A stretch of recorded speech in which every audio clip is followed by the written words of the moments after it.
Hey, what's up YouTube?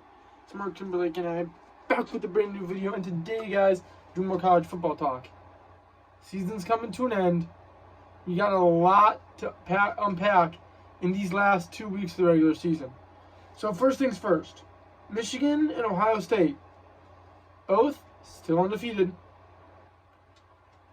As for everything they've gone through, neither team seems to have a real weakness. Michigan, no Jim Harbaugh, no problem. Huge win in Beaver Stadium, or Happy Valley, whichever you prefer I call it. Ohio State got past the hardest part of their schedule into the easier part. Michigan getting in the tougher part of their schedule. Still, look at that last game. I think they're on a collision course to be undefeated to win that. Now, here's where it gets kind of tricky.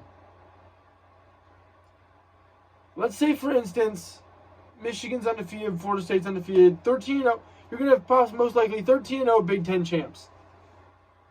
And Florida State, let's say they keep rolling, most likely they will go 13-0.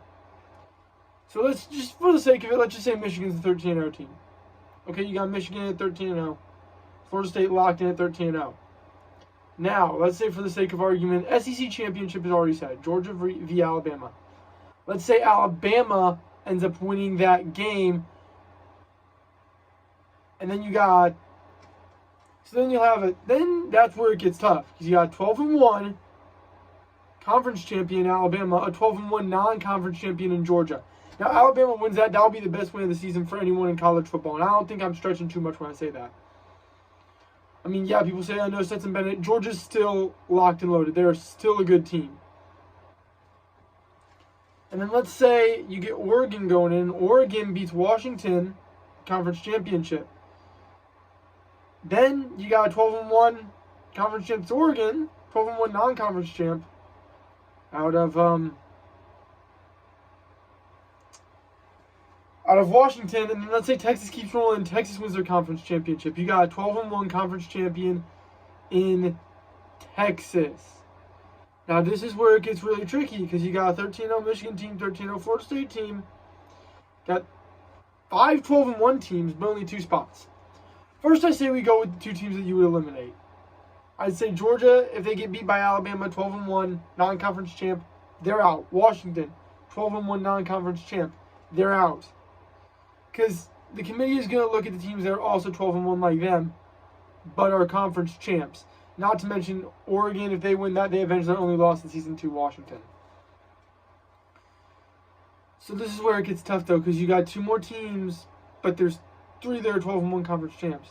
Now, I think if these 3 teams, if this does actually happen, keep in mind, there's a good chance it might not happen. I mean, there's a good chance Georgia goes 13-0, Michigan goes 13-0, Florida State goes 13-0, and there's even a good chance that Washington goes 13-0 and those 4 teams make it in. But for the sake of argument, we're talking about if they lose. So, I think all 3 of those 12-1, if those teams do go, 3 teams do go 12-1, this happens, I think all 5 of those teams could make a good case for why they should be in the CFP, but the 2 who aren't conference champions are going to be out. Like, you're good enough to take the ACT, the portion, like, right now Alabama's passing the eye test with flying colors, like they paid someone to take the ACT test for them, pass with flying colors, eye test wise. Now you want to look at all 5 of these teams, you say, okay, look, you're good enough to take the portion of the AP course, but for the 2 who didn't win their conference championship is like the prereq to get in the AP course, which is the CFP.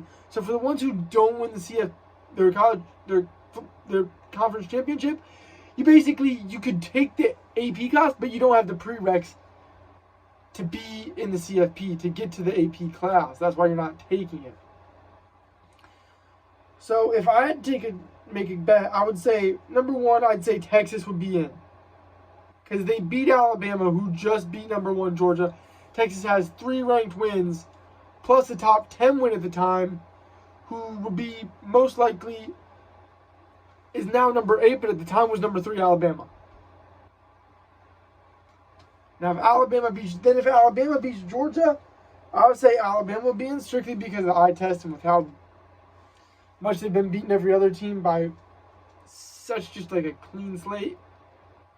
That's why I'd say Alabama would have to be in over all the other teams, just because it's hard to look at a team that beats the number 1 team in the country, knocks them off, is 12-1, and you say, No, they're not it. No. No, let's just throw Oregon in. So if all those teams go 12-1, then the top four will probably be set. Michigan 1, Florida State 2, Texas 3, because Texas won the head-to-head with Alabama, which is probably what we said in the head.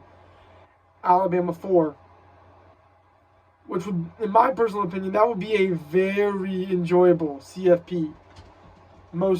Probably the 3 most intense games you would ever see out of these teams. So that'd be very exciting. So now I'm not saying that's what's going to happen. Keep in mind, I'm not saying Michigan would be the 13-0 team, because it could be Ohio State. It very well could be Ohio State. Very well could be. Then again, it could also very well be Michigan too. It's going to come down to that last game of the season, which in that game, I think I like Michigan on that side. Not because I'm a Michigan fan, but I just feel like Michigan's offensively and defensively got higher power, and I don't know if Marvin Harrison Jr. is going to be able to do against Michigan's defense what he did all season. I'm having trouble seeing that happen with Michigan's defense being locked and loaded, keyed in. So that's basically what I wanted to unpack. What would happen if all those teams went 12-1?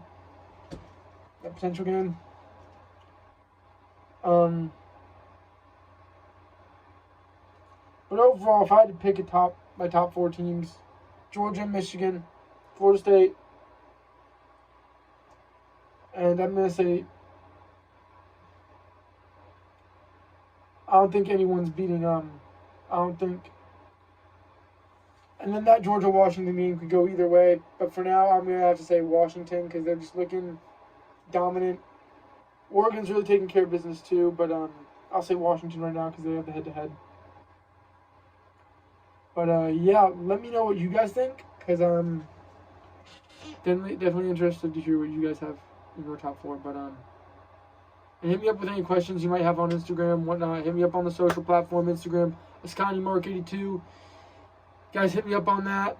Let me know any questions you might have, any video suggestions. Maybe I'll try and cover it. Hit me up just with random questions. Hell, I may do a Q&A. But yeah, hope you guys enjoyed. Drop a like, subscribe if you haven't already. Till next time, you know what to do. Rock on.